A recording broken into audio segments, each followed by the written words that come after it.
Donc bonjour à tous, je suis ravie de vous retrouver après cette pause estivale. Donc je vous propose cette semaine de tisser du sens en lien avec la symbolique des éclipses, puisqu'on va rentrer dans ce qu'on appelle la saison des éclipses. Donc on va essayer déjà de comprendre un petit peu plus le symbolisme des éclipses. On va ensuite regarder surtout pour la pleine lune en Poisson du 7 septembre, quels peuvent être les différents niveaux de signification au niveau du symbole, comme moi j'aime beaucoup ce que je dis, c'est comme si on tisse des fils à chaque fois et je déroule certains fils sur plusieurs niveaux de lecture.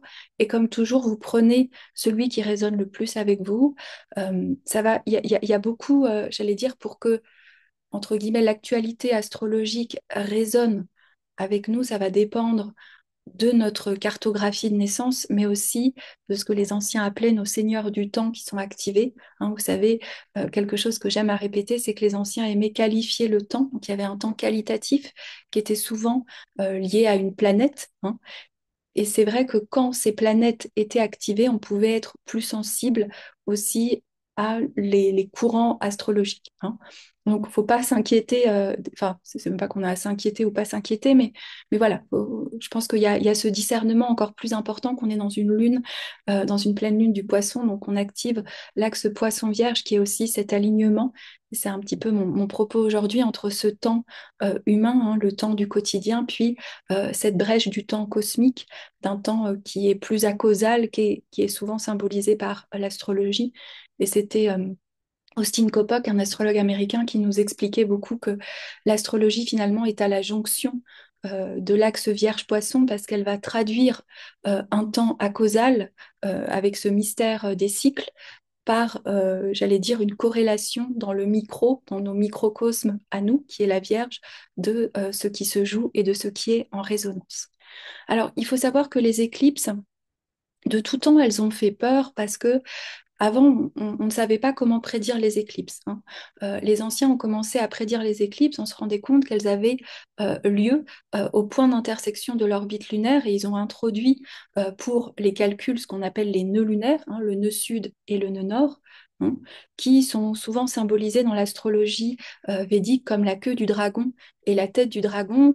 Et il y avait dans certains textes anciens, vous allez retrouver cette idée que les dragons sortaient quelque part de ces nœuds, donc de ces points pour aller manger le soleil et la lune. Donc imaginez, les luminaires, quelque part, étaient engloutis par des forces de l'obscurité.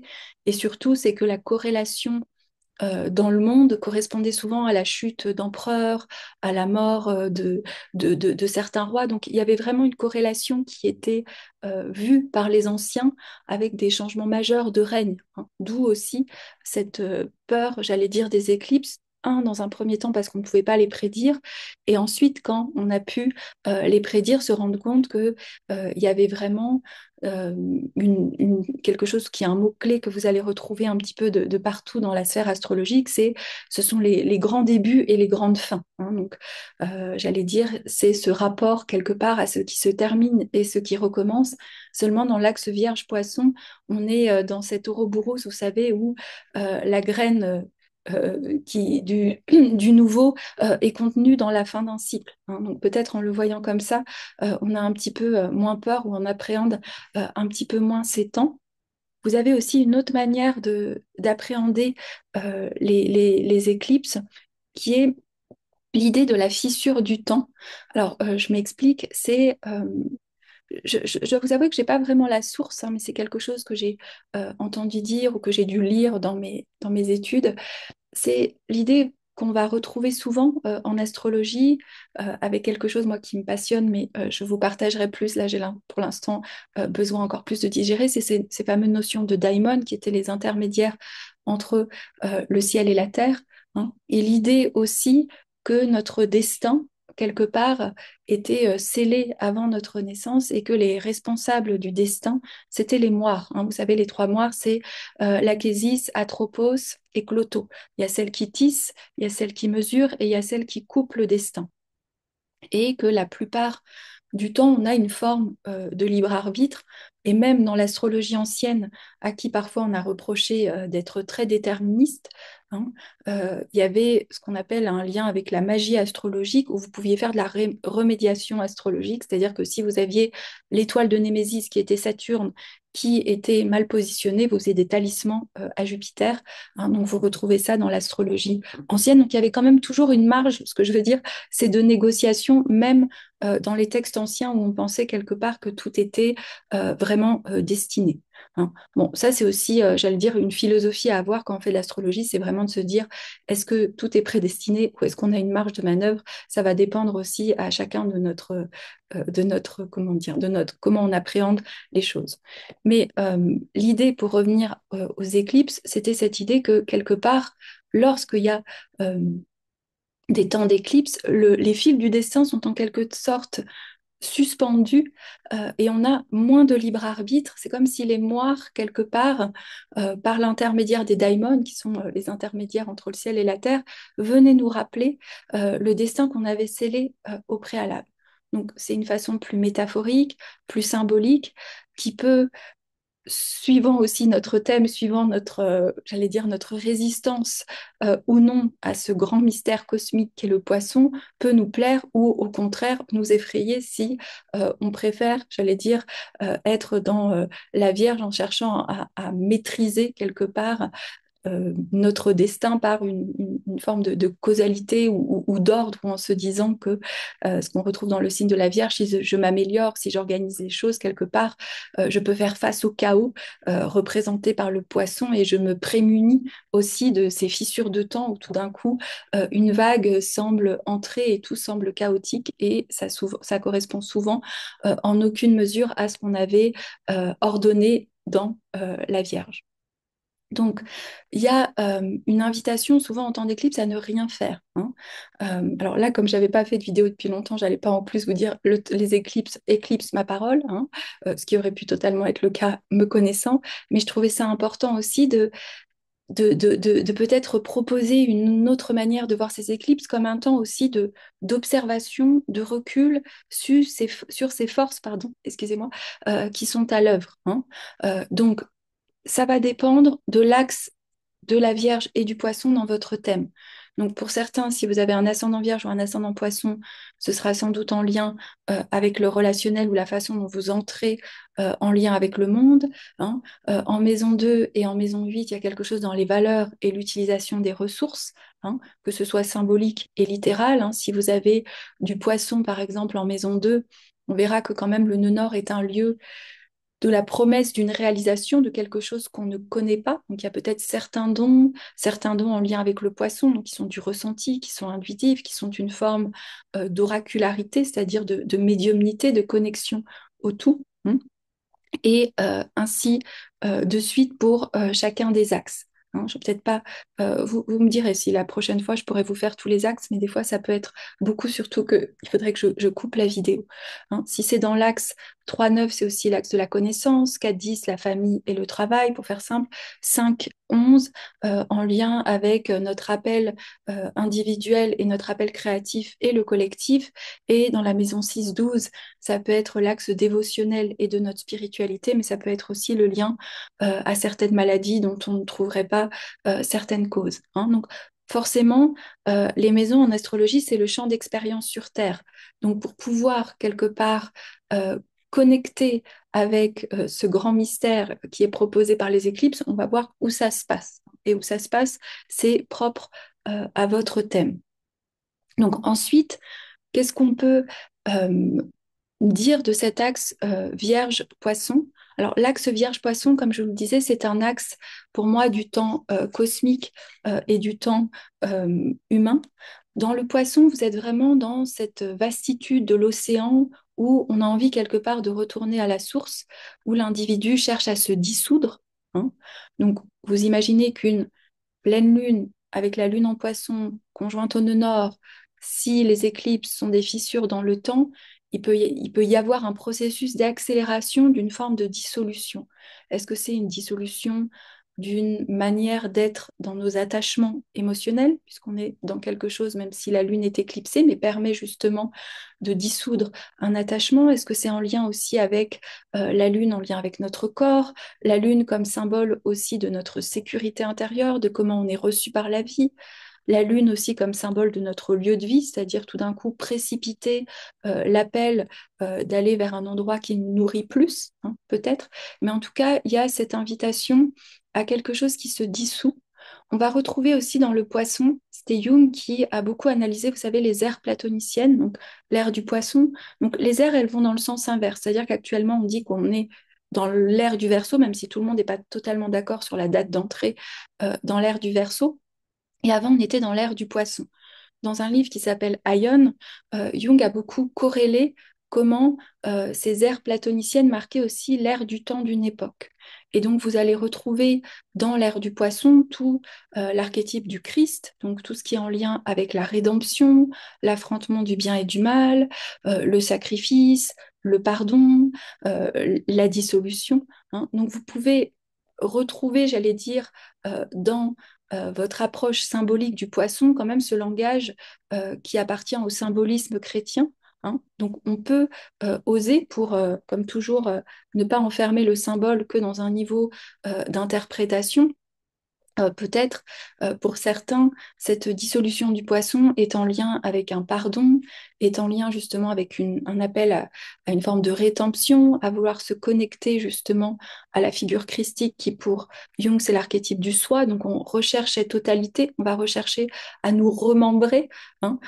Une des figures mythologiques associées au poisson par exemple c'est Dionysos, il meurt démembré.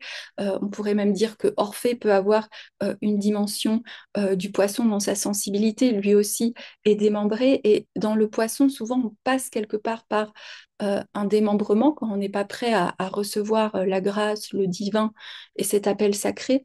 Et tout le défi, c'est aussi de nous remembrer. Or, ce que nous rappelle le signe de la Vierge qui est en face, c'est qu'on ne peut pas sacrifier quelque chose que l'on n'a pas. Hein, ça, c'est quelque chose que j'avais appris très tôt en astrologie, c'est que dans le poisson, on cherche souvent à sacrifier, ce que vous allez le plus entendre, c'est sacrifier l'ego, sacrifier la personnalité.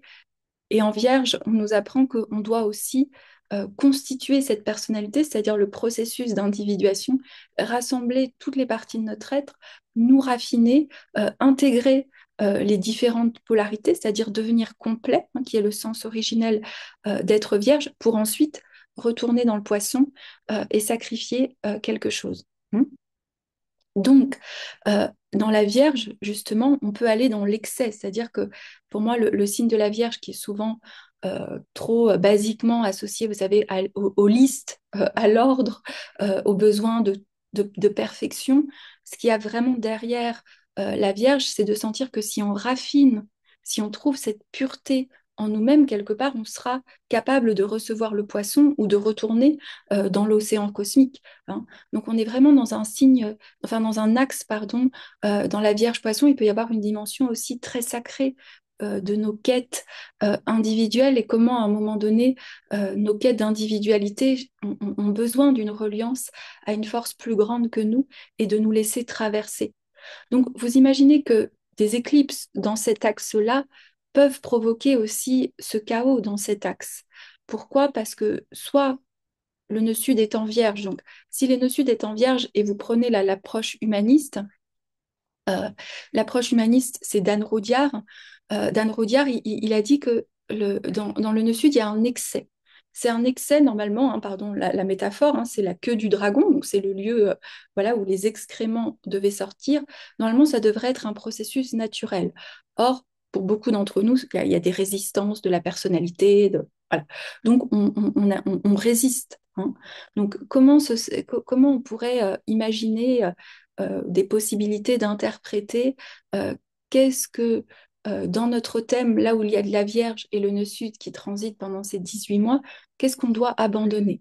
Alors, la Vierge, ça peut être l'excès de la perfection, c'est-à-dire de vouloir chercher, oh, je suis désolée, il y a toujours ces pouces, je ne sais pas comment les enlever, qui se mettent, l'excès de dissoudre cet excès de perfection, parce que dans la Vierge, on a l'impression que c'est que si dans le petit, vous savez que si le petit est parfait, qu'on va pouvoir rencontrer le grand tout. Hein, c'était le Bigé qui vous disait, la Vierge, elle cherche à être pureté parce qu'elle pense qu'elle va être ainsi fécondée par l'Esprit Saint. Hein.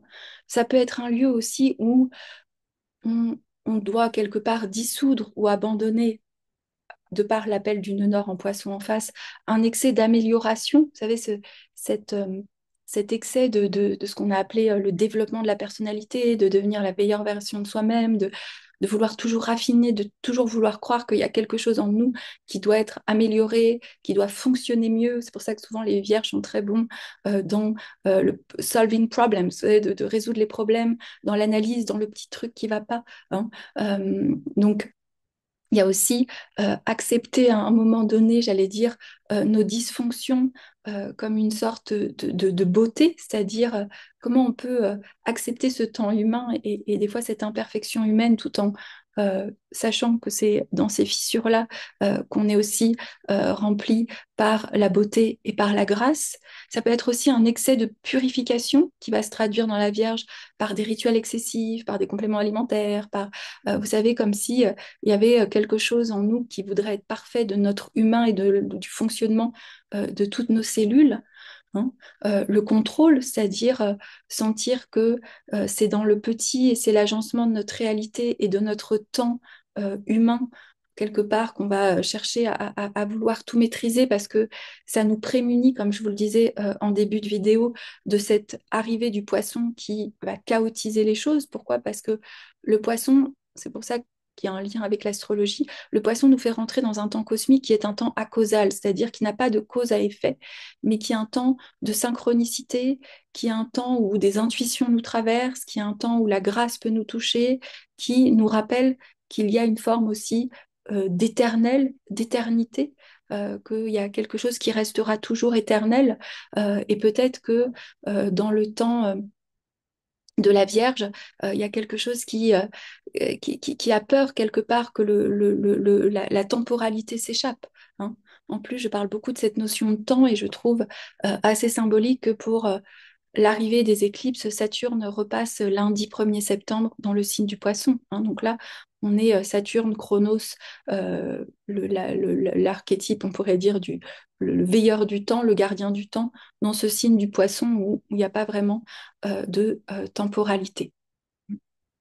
Donc, lorsqu'on a la pleine lune, il y a quelque chose qui est mis en lumière. Hein. Donc, la pleine lune a lieu le 7 septembre. Donc, c'est une pleine lune où l'éclipse lunaire est totale. Hein. Donc, il y a aussi quelque chose qui est intéressant parce que là, quand l'éclipse éclipse la lune, quelque part, ça veut dire que le soleil, pourtant qui est en vierge et qu'on doit au nœud sud, peut aussi nous révéler son trésor. Je m'explique, je reprends là ce que disait Dan Roudiard, c'est une fois qu'on a éliminé l'excès de vierge, c'est-à-dire l'excès de ce qui était en excès, il y a quand même un trésor dans le nœud sud. C'est valable aussi pour la lecture dans vos thèmes de naissance de l'axe nœud sud-nœud nord. Hein. D'ailleurs, je vais comme toujours, ça me vient comme ça. Je vais ouvrir des séances pour ceux vraiment qui veulent explorer l'axe des nœuds dans leur thème et le symbolique avec leur régence et avec les différentes étapes et les différents cycles, parce que souvent, on a beaucoup dit oui, le nœud nord, c'est la promesse et il faut absolument aller dans le nœud nord. Et comme si, vous savez, cette dualité karma-dharma, c'est mauvais le nœud sud, c'est bon le nœud nord. Si vous prenez l'astrologie védique et même l'astrologie ancienne, le nœud nord amplifie tout, le bien comme le mauvais. Et dans l'astrologie védique, c'est Rahu. Et Rahu, c'est aussi un être de désir et de matérialité. Et la séduction du nœud nord peut être aussi, euh, j'allais dire, une ombre. Hein. Donc là, pour revenir à comment justement le nœud sud avec la Vierge est donc mis en lumière dans cette pleine lune qui nous équilibre cet axe Vierge-Poisson du temps cosmique et du temps divin, quelle est la beauté de la Vierge? La beauté de la Vierge, c'est le discernement, c'est cette capacité à trier le bon grain de l'ivraie. Hein, pardon, je référence aussi chrétienne, mais bon, on est dans cet axe-là, donc je pense que c'est permis. Et puis, c'est pas forcément lié à une religion, on est plus dans le symbole. C'est aussi cette quête de pureté, et c'est surtout nous rappeler que dans le petit, on peut toucher le grand tout. hein. Vous savez, la Vierge va nous rappeler à cette présence quotidienne, à cette présence du temps, mais peut-être que ce que ces éclipses viennent nous rappeler d'une manière plus ou moins chaotique, euh, c'est que cette irruption du divin, cette quête du poisson, hein, comme je vous disais, là où il y a le nœud nord, cette quête de cette transcendance, de cette reliance, ne peut être vécue que dans la présence du petit. C'est dans l'agencement des petits, c'est dans la dentelle, c'est dans le raffinement des petites choses qu'on va laisser la place à quelque part être en présence de cette promesse, de cet océan, j'allais dire. C'est comme si la goutte contient l'océan. Vous savez, c'est comme si la graine contient déjà l'arbre. Il y a vraiment, je trouve, cette métaphore qu'on peut prendre pour nous rappeler quelque chose en ces temps d'éclipse, hein, que c'est dans le petit, c'est dans les petites choses, euh, c'est dans les petits riens, hein. Il y avait une phrase que j'ai mise dans ma newsletter de Victor Hugo que j'aime beaucoup sur les petits riens du quotidien. C'est dans ces petits riens, c'est dans ces petites interstices, c'est dans tout ce qui est micro, petit, vous savez, dans la manière dont vous allez être dans votre posture, hein. Euh, donc, fort, j'allais dire, de ce cadeau, on peut aller s'ouvrir à nouveau dans le poisson sans être euh, foudroyé, hein. Ça, vous le retrouvez dans le mythe de Dionysos avec sa mère Sémélé, qui forcément était l'amante de Zeus. Dans la mythologie, généralement, Héra, qui est la femme de Zeus, est souvent très en colère et elle se venge contre les amantes. Et du coup, elle va voir Sémélé et elle lui dit tu devrais demander à Zeus de se révéler dans sa vraie forme, parce que s'il t'aime vraiment, il doit se montrer comme il est. Or, Zeus, vous savez que c'est la foudre, donc Sémélé, un peu dans son innocence et pas préparé, demande de rencontrer Zeus dans sa vraie forme, et forcément elle est foudroyée, hein. Donc certains ont vu dans une interprétation que quand on n'est pas prêt, hein, donc on pourrait dire quand on n'a pas poli notre véhicule, ce qui pourrait être la Vierge, on se fait foudroyer, hein. Donc si on reprend le nœud nord en poisson comme étant un lieu de séduction ou aussi d'excès, hein, qui pourrait être présent pour certains. Comme toujours, ça va dépendre comment on vit cet équilibre. Bah, l'excès du poisson, ce serait de vouloir aller vivre des expériences lumineuses, mystiques, enfin tout ce qui altère votre conscience sans avoir le véhicule vierge qui est prêt et du coup vous faire happer ou ne pas être prêt à ce qui est soulevé par les forces du dessous. Donc voilà un petit peu pour cet axe. Je vais aussi donc vous parler des autres aspects un peu plus mineurs cette semaine. Donc, comme je vous ai dit, lundi, on a Saturne qui rentre dans le signe du Poisson. Donc, Saturne est toujours rétrograde, hein. Donc, il ne reviendra qu'en 2026 dans le signe du Bélier. Et ça, c'est quelque chose qu'on avait dit aussi souvent avec Sophia dans le podcast Alchimie du ciel, où on fait tous les mois, qui va sortir aussi lundi. Donc, je vous invite à le regarder. Euh, c'est que 2025, il y a un entreaperçu du nouveau, mais à l'automne, tout revient un petit peu à l'arrière. Donc pour certains, ça peut être un petit peu frustrant de se dire j'ai eu plein d'idées à partir du printemps et de l'été, puis cette sensation que le temps semble pédaler à l'inverse, hein. Et on était passé avec du Gémeaux, du Bélier, donc quelque chose de yang qui va de l'avant, et on revient avec Poisson-Taureau, donc beaucoup plus yin et réceptif, hein. On a Mercure qui rentre en Vierge aussi et qui va être en carré le 3 septembre à Uranus. Donc ça, c'est intéressant parce que ça veut dire que juste avant l'éclipse lunaire du 7 septembre et la pleine lune, on a Mercure carré Uranus. Donc Mercure en Vierge, hein, c'est le régent de la Vierge, donc toute cette quête de pureté, de la parole pure, de la parole juste. Il y a un carré Uranus qui peut lui permettre de voir les choses différemment. Donc ça, je trouve ça intéressant. On a quand même par signe, pas par degré, cet Uranus en carré, en Gémeaux, à toutes les axes des éclipses Vierge-Poisson, qui vient quand même amener de la légèreté, un autre regard, sortir de la dualité, peut-être aussi nous inviter de ce mystère et de cette beauté Vierge-Poisson à l'exprimer, à la verbaliser, à oser être des poètes de nos tentatives d'alignement entre nos temps intérieurs et le temps cosmique. Mhm. Mais c'est toujours le 3 septembre, Mercure carré Uranus, des révélations inattendues, une manière de voir dont on ne s'attendait pas, comprendre certaines choses. Bon, Mercure régit aussi les transports, l'Internet, donc forcément, il peut y avoir un petit peu des petits chaos, comme toujours avec Uranus, des brèches imprévisibles. On a aussi Mars qui est en balance en carré à Jupiter en cancer le vendredi 5 septembre. Donc, pour la tradition ancienne, même un carré de Jupiter est toujours favorable. Donc, Mars en balance, par contre, c'est pas l'endroit où Mars est le plus à l'aise. Pourquoi? Parce que vous imaginez Mars qui aime trancher dans un signe qui aime l'harmonie. Mais là, justement, peut-être que Jupiter peut insuffler à ce Mars en balance une forme de sagesse ou une manière de voir les choses qui peut lui aider soit à co-créer un projet, donc c'est un beau moment, même si avant les éclipses, c'est peut-être pas le moment pour l'initier totalement, mais en tout cas pour avoir la vision ou l'ouverture à comment on peut agir en respectant les autres ou trouver une voie de médiation. Et on a aussi le 6 septembre, donc la veille de la pleine lune, Uranus qui est rétrograde. Donc il faut savoir que Uranus qui est rétrograde, la meilleure façon, je trouve, de comprendre les rétrogradations, c'est voir que la fonction uranienne est intériorisée. Donc là, il y a quelque chose d'intéressant. Je sais, quand je reviens au Guatemala, je perds un peu le contexte français, mais je savais avant de partir, voilà, ce qui était prévu en lien avec ces revendications. Donc, Uranus rétrograde va nous amener à regarder, j'allais dire, intérioriser aussi qu'est-ce qu'on a envie de libérer, quelles sont les chaînes qui nous oppressent, et en Gémeaux, quelles sont les chaînes mentales, hein, qui nous oppressent. Donc voilà un petit peu pour cet aperçu. Donc je vais vous mettre le lien avec un tarif peut-être un peu moins d'habitude que mes séances sur les thèmes karmiques pour, si vous voulez profiter de ce mois de septembre, pour regarder vos nœuds et comprendre un peu plus ce qui se joue. Et je vous souhaite à tous une très belle semaine.